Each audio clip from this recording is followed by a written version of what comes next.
नेमकी भाजी नाही घरात आणि उन्हाळ्याचे दिवस, एक तर असं जेवण करू वाटत नाही आणि मग नेमकं भाजीला तरी काय करावं.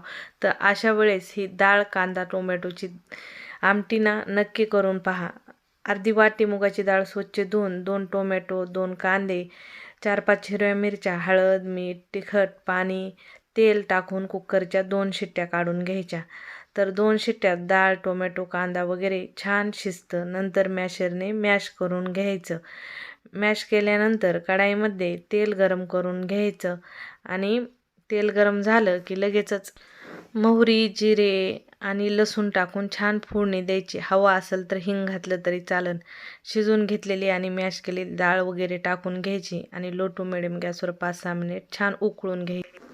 वरतून थोडीशी कोथिंबीर भुरभुरून द्यायची आणि मस्त वाफलती आमटी गरमागरम भातासोबत खायला घ्यायची.